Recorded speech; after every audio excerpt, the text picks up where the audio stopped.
I'm going to make some fish and corn chowder.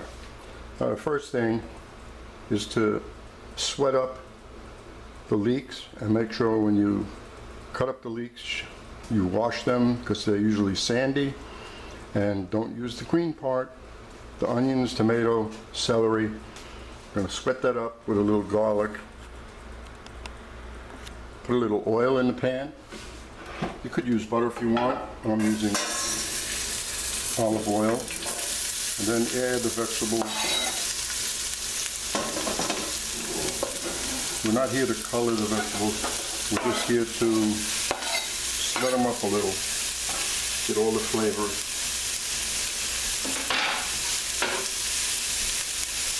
Opposed to just throwing them into the stock.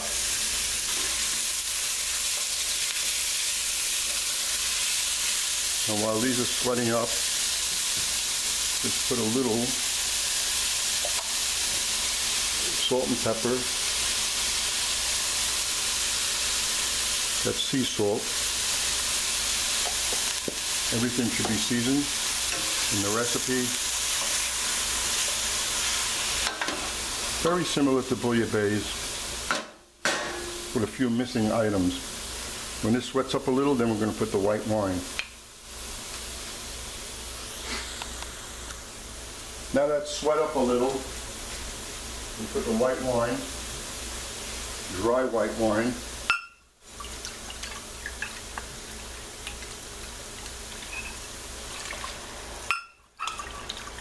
And we'll let this reduce.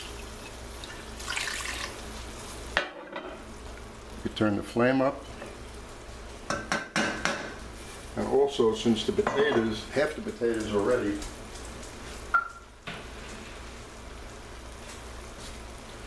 you see the potatoes? Paper thin. Why paper thin? These will disintegrate and give the soup a lot of body, making it thick. The rest of the potatoes I'm going to dice, and you'll see them in the soup.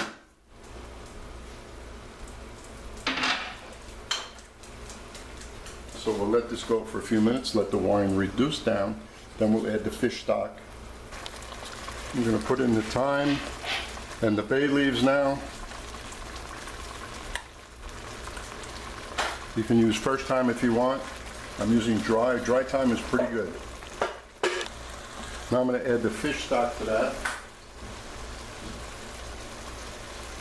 So when it comes to fish stock, maybe you can, some of the local fishermen,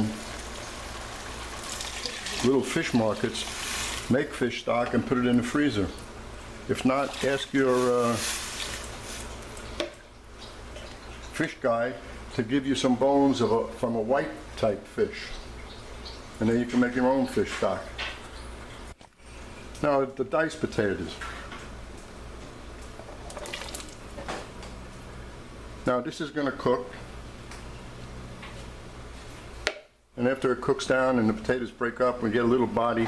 The last thing that we're going to add to this is going to be the fish. And then we have the parsley and the scallions to add at the very end. So this will take about maybe a half hour, and we'll come back. And the corn we'll add towards the very end. This is frozen corn. Please don't use canned products. And this is just as good as fresh. They say that a lot of frozen vegetables are picked at their prime, and when you buy fresh, you don't know how long they've been sitting in the warehouse and on the shelves. I'm not saying that frozen is better, but you always know that frozen is completely fresh. Well, you can't use it for crudités, but there are quite a few things you can use it for. So we'll hold on to this till about the last 15 minutes. Well, I had added here 2 3/4 quarts of stock. And you see it's a rapid reduction. We add the corn. Now you can finish this off with a half or a cup of heavy cream. but I'm not because I want to eat this and I don't want the heavy cream in there. And I also put salt pork on the recipe, but you didn't see it because I don't feel like eating that either. But it does go in here and it works well.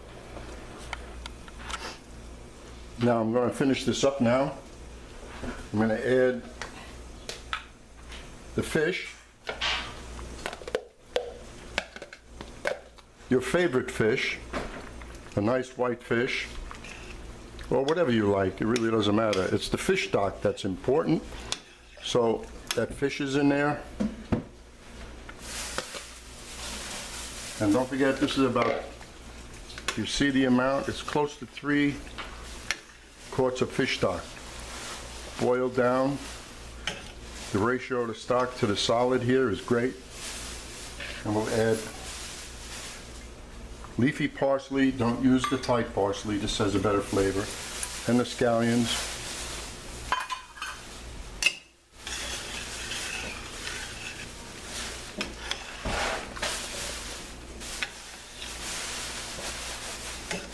Bring this to a boil, and in about 5 minutes from right now, it's all done. That's it, we're all done. Put these in containers, put it in the refrigerator, and tomorrow it'll be even thicker, and you'll have a nice fish corn chowder. There you go. Hope you enjoy it.